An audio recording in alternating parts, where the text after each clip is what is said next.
I think we missed last week. Just to put it out there right away. It's like, do you think anyone noticed? How many people noticed? I got a lot of hate mail. What happened, guys? Where's the issue? Yes, we did miss last week, everybody. Matt and I, a holiday. I guess holiday everywhere. It's in the U.S. is the same thing, Labor Day. They say fruits of your labor, and we decided to enjoy some of our days off Yes. without announcing it. I guess nobody really. I don't think people have noticed. All the fan mail came in. Letters are piling up in the corner here. I don't want to showcase that. But here we are. There we are. We're back. We're back. Wake Up and Deliver, Season 2, Episode 35, because it continues on, not based off the days, so we're still the same sequence. There you go. We got John, we got myself, Matt. We're ready to freaking roll. We got some morning coffee. We're ready for some reactions. Let's just pretend like it never happened last week. Let's go. Your capacity for excellence is inversely proportional to the number of your commitments. Oh, well, I like that one. That one's like it took me a second to realize where that was going. I was like, oh, I like it though. I think it's true. I mean, well, what's the favorite thing that everyone talks about, especially like the whole founder crowd, right? Niche down, kind of like focus, like sharpen your focus, pick your spots and stuff like that, and go deep right now, right? To try to hit those levels of success that you want. I think that kind of talks about what we were wanting to talk about today. Like we're entering fourth quarter. We talked about it. If you weren't ready for it, but it's unique this time around because, I mean, you not so much unique that it's unique, but we're post COVID.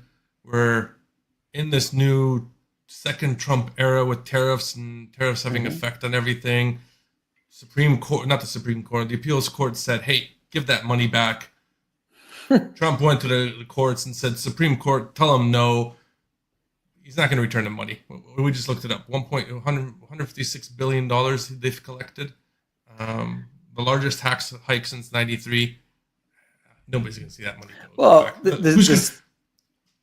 was going to say the scary thing is not so much just like the president or whatever, just being like, I think everyone knows his position, and I think everyone can appreciate the fact that he wouldn't want to look poor, with something that he put in place or that he advocated for.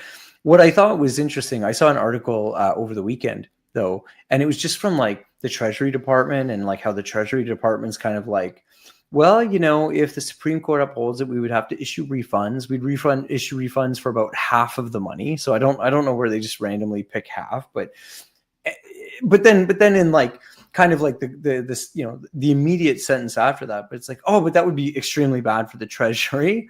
And then it's like, and there's a lot of ways that we could actually try to keep everything in place. So I think there's more than enough foreshadowing that, one, the amount of money, two, sort of like President Trump and the mandate that, he seems to have advocated.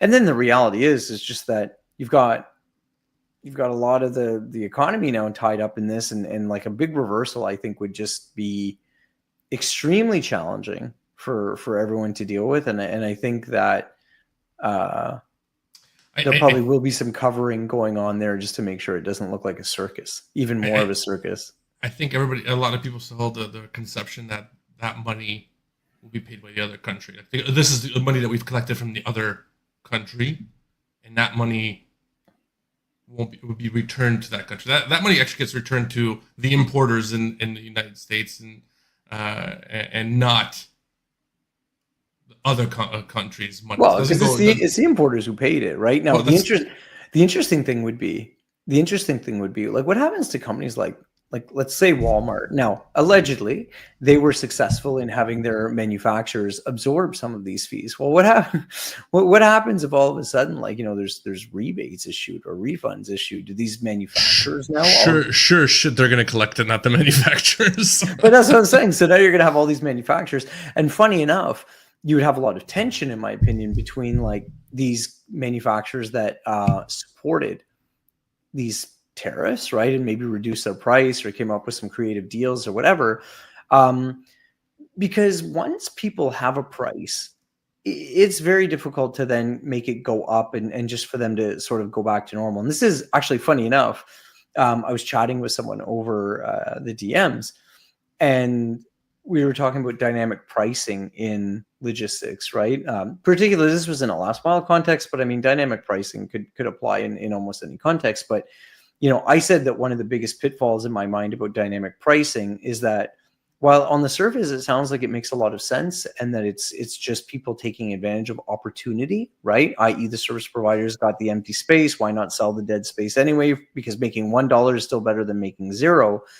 But it really ignores the risk and the fundamental challenge that I think it presents is that once you're the shipper and you got a package delivered for $1, you start to struggle with like, well, why can't they all be delivered for $1? Clearly you can do it. And there's this real tension between like, where's the point where, hey, I've made enough. Well, I know where it is, but like the concept of like, where you make enough money, where you could just sell because you're not going to have, you just got the capacity anyway, versus but like if you sold everything else at that lower price, you could fill the truck and you'd never make enough money. So it inherently, I think it creates a wild tension between service providers and shippers. And I don't think that's good. So I think I'm not a fan of dynamic pricing, despite the fact it's been quite popular on the platform. I had a very, I guess, similar conversation, but with the service provider. I was having this conversation because I'm working on something. It was about LTL as well. And I was asking about, do they do their LTL final mile based on the traditional model? And they're like, what do you mean? I'm like, is it, 8 to 5, anything outside that parameters, it's additionals. Oh yeah, of course. If it's before 8, I got to charge you a surcharge. If it's weekends, I got to charge you a surcharge. And I'm like going, well, isn't it more efficient at those times? And they're like, what do you mean? I'm like, there's less traffic. You can get in, you have quicker turnaround. You spend less time on the road. And if I can combine enough of my deliveries that you can get it accomplished on a single truck, aren't you benefiting it yourself? And they're like, no, but it's the pricing.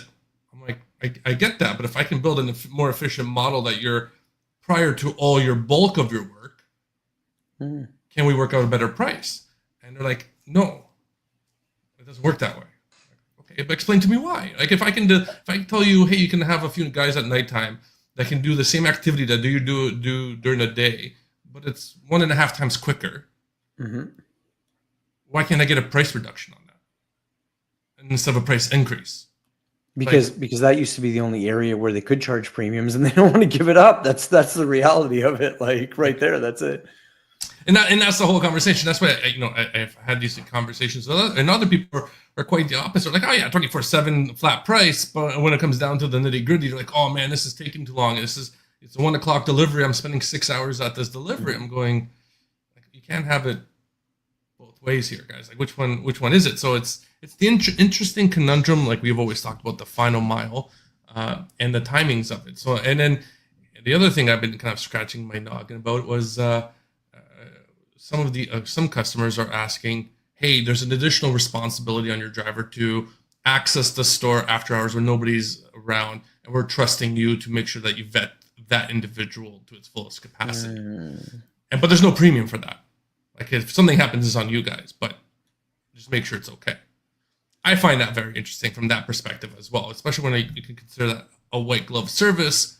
There should be an additional kind of, like imagine Brinks all of a sudden be like, hey, make those deliveries.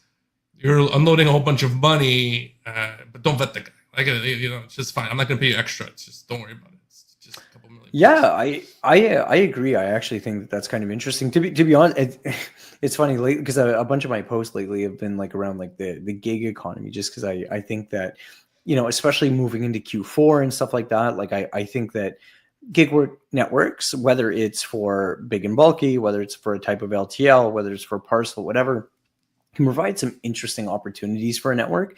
But I also find, quite frankly, the claims from a lot of these platforms just wild. Like I don't want to say misleading because it's not like it's 100% untrue, but I mean, like to your point, how many like you've got all of these packages, you've got all of this product, you've got all of this value essentially being transacted. There is a responsibility there to understand, like, hey, is this person in a safe vehicle? Can they handle it? Like, they're going to be in school zones, they're going to be in neighborhoods, they're going to be this, they're going to be that. Like there's all kinds of things like this, when it comes down to it. And all of that stuff, like quality employees in any industry and in any context are typically harder and more expensive to find, but the long-term value is much better because you don't have the issues that you do sometimes with the quick hire, the surface check, if you put it that way. Yeah, I got 2 quick points on that, and I'm glad we kind of jumped into it. Is right now, obviously, in the U.S., nuclear verdicts for trucking companies, it's big. Everybody tries to avoid them.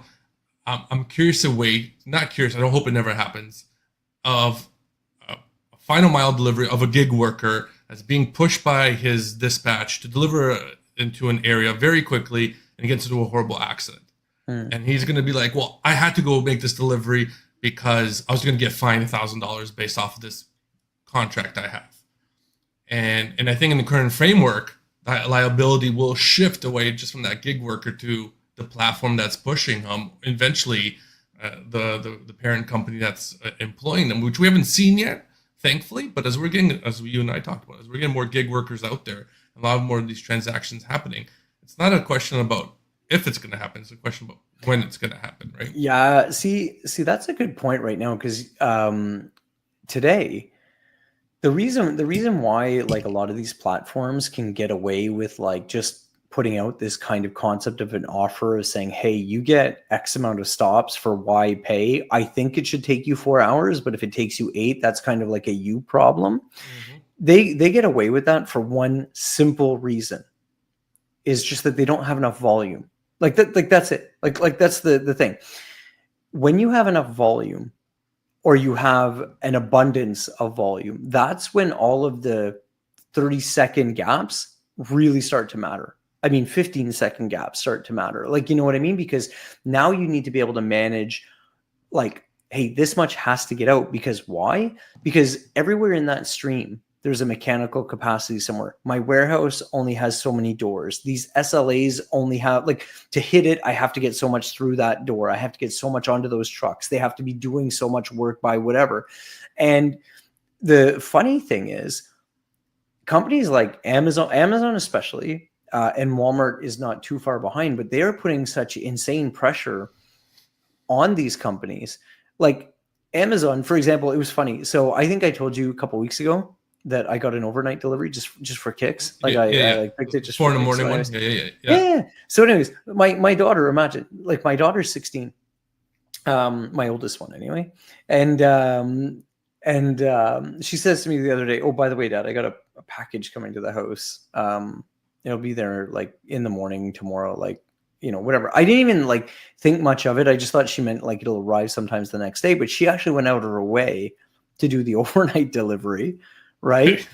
And it showed up. So it was like, funny enough, it was on the doorstep at like, 7 a.m. or whatever. So Amazon again killed it. But imagine people of her generation and stuff coming up, and like, that's the granularity of these deliveries. And when you want to do that and you want to start making these promises of it's going to be delivered between, 4 and 8 a.m., it's going to be delivered between like 8 and 12 p.m. or whatever it is, that's where every second matters. And to bring it back to your point, that's where all of the big organizations, like, that have significant infrastructure, and that, whether it's UPS, DHL, Amazon, FedEx, all of them, that's where then the real like route engineering comes from. And you no longer all of a sudden get to say, oh, well, as long as you finish it by, sometime in the day, I'm going to consider it good. Because the reality is, if they can't count on you to deliver your packages, that means they either have to give you less or they got to load another truck. And there's only so many times you can load another truck and do another loadout and do all of that stuff before it's just not efficient. Even to that point, like, I was even reading an article that was talking about the speed of the trend is so much faster today than it was even 3 years ago, where traditional retailers, call it, Saks Fifth Avenue, all these bigger box stores, even people like I don't know, like Abercrombie and Fitch and all those kind of guys, American Eagle, are struggling now because you're like your daughter, 16 years old. She's on TikTok. She sees something she likes. She likes it. She buys it. And in that algorithm, in that position, they can have it on their doorsteps tomorrow. And that fashion's only good for that one day. Yeah. No longer is a fashion good for the season, is what they're saying going forward. Like if you don't have the shirt on that Tuesday, where because Selena Gomez or whoever the popular star is, I'm probably aging myself by picking a random name, wore it, or Wednesday totally Wednesday aging yourself, but yeah, no, or Wednesday had it, whatever, you know what I mean? If you're not wearing that on the next following day, you're no longer, it's no longer cool. Like if you wear it the next week, it's not cool anymore. Yeah, or like you're after the fact or something like that. So that increased pressure that you're going to be driving into the system of being the news, essentially being instant and having that product instant, it's going to be crazy. So now we're going to have all this capacity that's going to be thriving to get to you quicker and quicker and quicker and quicker, and we're going to need that straight from manufacturer, straight to the person. It's going to be instantaneous. Even if we had teleportation systems, I don't think it would be quick enough for the demand of that 16-year-old girl. Which is and so funny enough, and then I'm going to take that. I'm going to jump it into something else for you. But like funny enough, the other day the two of them were like, so I have the two older daughters. I have three kids, and the three daughters, but the two of the older ones. So my middle daughter is 13, and they were talking between themselves, and I was just kind of like listening, and they were talking about their like social media habits and what they do on, oh, well, my friends and do this, and my friends whatever do that.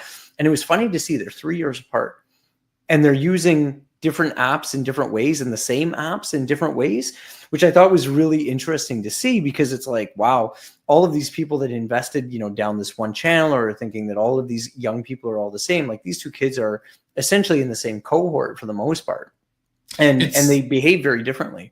It's even funny you bring that up. Just not the segue. Me and Kat obviously use the same software from Honor Connect, and we got the exact same training at the exact same time. We use the system differently at different intervals, just because of how we intuitively process information and how we do. And I find that she does a few things that I've picked up. I'm like, oh, that's a cool way to do it. And obviously she sees the few things that I do and goes, oh, he does this a cool way. But it doesn't matter how much training we got at the same time. There's no uniform way of doing it. And there's that village knowledge, or whatever that concept is, that you kind of inherently learn on your own, and you develop your own system, which you think is the way. And it's the same thing with the TikTok. You think that everybody should be using it in this platform, but it's developed so much further than these crazy little mimic videos that people were doing it 5-6 years ago, like you're purchasing for sure. And just so funny enough, like I've told you before, I don't post a lot about my the leadership stuff that I'm quite into, and it was a big part of my career. But like the funniest thing is that I used to always tell my team is that like the biggest mistake that most people make when they're in organizations, or when they're not like sort of like operating like a well-oiled machine, is assuming that just because of the fact they either work in the same place or like for the same organization or the same department, that they think about things the same way. So to your point, like the amount of wasted time, that's because it's like, yeah, but like me and the sales guy, like we had the conversation, we talked about it. Well, but like then the two people go like this, and you realize it's because, well, like the operations people think about it this way, the sales guys are thinking about it this way, or people, I should say salespeople, and it ends up wasting a bunch of time. So that, funny enough. But as we're talking about that, then the last thing that we wanted to get into was talking about, like, now, what are we? It's back to school. We're after Labor Day officially. Well, it depends where you are in the world. Some schools started sooner. Some schools started sooner, right? Some people don't get any time off like they do in Japan, but we don't talk about Japan too often, so no point in bringing it up. Funny enough, Japan's political system's having some hard times too, it seems. But anyways, so look, September is always a big kickoff, right? I remember you and I, when we were working retail and stuff like that, we were like Future Shop / Best Buy. Always a great time of the year. Made a lot of money. A lot of money at the end of August and into the start of September. The stories from that are always good. But like, so that's a big kickoff for the retail season, right? You get the back to school. It starts sort of like getting the spending going for different types of industries, right? You get like the tech stuff, you get the back to school, you get like your furniture stuff, which then obviously is going to be rolling into Thanksgiving, which then is rolling into the holiday season. And you and I were talking before we started today, just about like some of the challenges or pressures, right? We've got this weird tariff stuff going on. We've got I think it's been a relatively hard year for a lot of small to medium-sized businesses, especially. And, we were talking about different types of things. And I said that I think a lot of businesses are going to have a hard time this year because they've seen the gaps through the back half of the year of like drops in sales because of different things with tariffs, because of different uncertainties and whatever. And I think a lot of people are going to try to like overgrow or overexpand. Oh, it's like we can't do the tariffs this way, we can't import that way. We're going to try to expand quickly our line offering. And it's like, I think that's going to really leave a lot of people in bad shape, because I think you're going to find a lot of my feeling is that there's going to be an interesting amount of stranded inventory or unsold goods come Jan, Feb. Or equipment that you don't need, or equipment that you thought you'd have a niche on because you wanted to expand into something different service because it was needed during the Christmas holidays, and it'll disappear after because you're struggling in the time. It's definitely a precarious Q4 2025. I think it is pivotal. And I think instead of expanding, you should double down on what is your stable area and really focus on those relationships and really grind into those relationships versus trying to find brand new ones. And maybe if you have some fringe things that are not working, maybe it's time to kind of cut those off and really focus on that. What would you call it earlier? The founder's niche, the thing that kind of drives the business. Yeah, because I think too, man, like it's getting harder and harder to like, get attention. Because funny enough, like, at one point now you had all these like agencies, you had all these, different types of groups that would help, smaller, medium-sized businesses, whatever, try to get more attention on social. So as they moved into social, they saw a rise in their sales and stuff like that. But now between these workflow agents, let's call it, I've seen the new one that's been going around like crazy is like the N8N and Nano Banana from Google. That's like all over making like UGC really quickly for these brands and stuff like that. And it's like, why would I have weeks of turnaround and pay thousands of dollars when this like workflow can make me, 40 odd videos of content that are all good to go? And it's true. But what I think people don't realize is that when content becomes that easy, and it's kind of like we joked, I posted about this before in other ways, but it's like, that Syndrome guy from the Expendables, or no, Incredibles is the cartoon show where he's like, when that whole joke of like, when everybody has a degree, like if everybody's super, then nobody's super. It's like everybody had a college degree or university degree, whatever. And now that, that bar got shifted because everyone had it. And I really think that that's what's going to happen with the content thing. So to your point, if you just keep trying to think like, oh, I'm just going to expand all my lines and people love me, it's like they may never hear about you. And if they do, you're going to be like are you going to be a big enough voice in the crowd? So I also agree that I think that more businesses than not would be benefited from doubling down on their real core strengths and just trying to make that like high efficiency, high throughput, and like, you're better off taking that and expanding to a new territory or expanding very slightly, like something that really makes sense for your core offering, than just starting to be like, my offer used to be this and now it's like this. I'll get kind of onto that topic, but a little bit in a different format. And also there's a lot of noise happening. So you're probably, like you said, there's a whole bunch of AIs. Think about it this way, a headhunter, how many headhunters reach out to people on LinkedIn all the time? Like, it's crazy. And how many people do you really hire for headhunters? Now imagine these AIs are the exact same way now. They're becoming these regurgitation of this constant flow of all these agents. You really got to look for that talent within those AI models. You have to have AI in your business. I don't think John's saying anything otherwise, but you got to make sure that you pick out the right one. There's tons of little headhunters out there trying to get you to use their AI product. But the one that's specifically going to work for you is very, very hard to determine, and really focus in on it. Don't just grab anything. Don't just throw something at it. You got to have a real good process to be able to mine that data.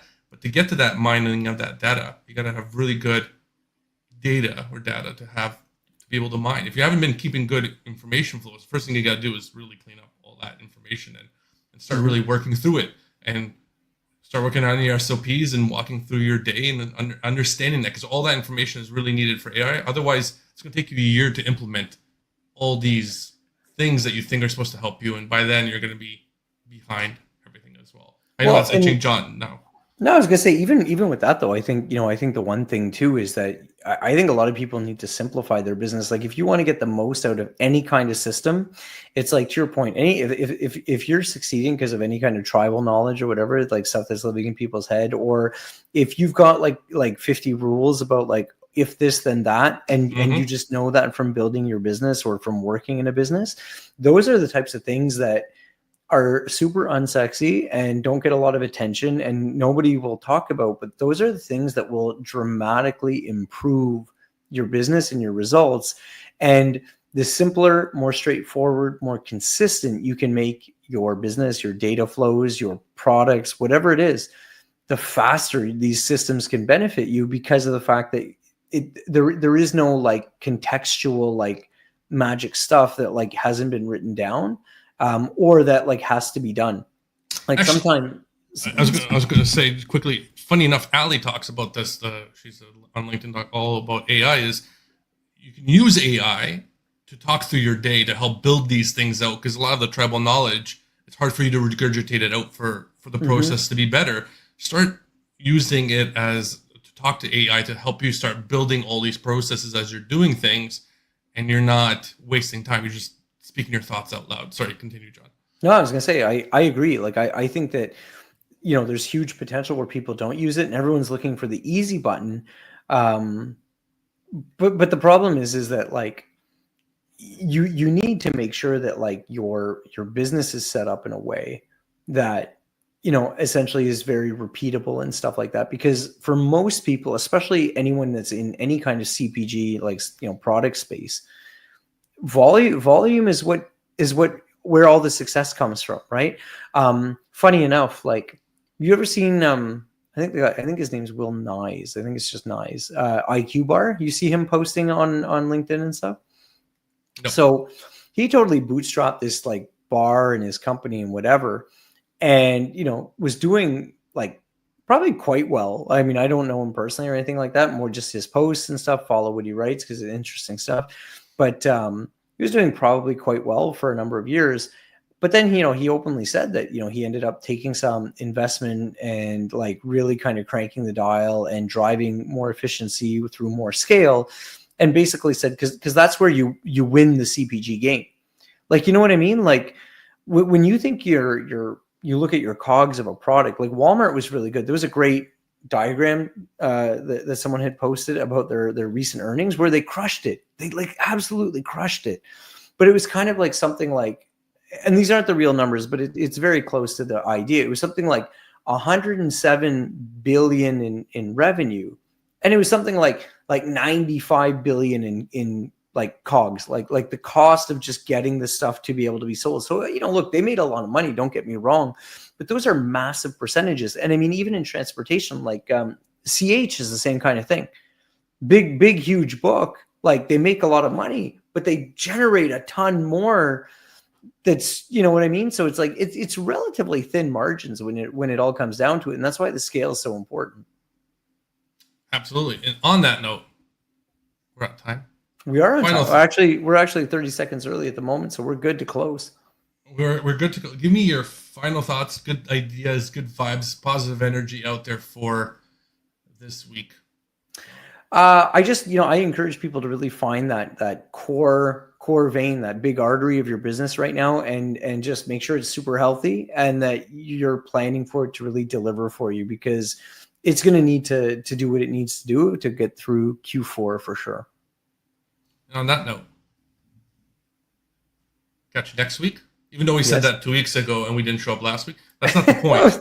That's once. Not the point. Like once. Sometimes there's misdeliveries. We had a flat tire. John was around the corner. He was around that corner, and it's a long corner. There you go. We'll catch you guys next week. Same time, same channel, same everything. Thanks for joining us. Bye. Bye.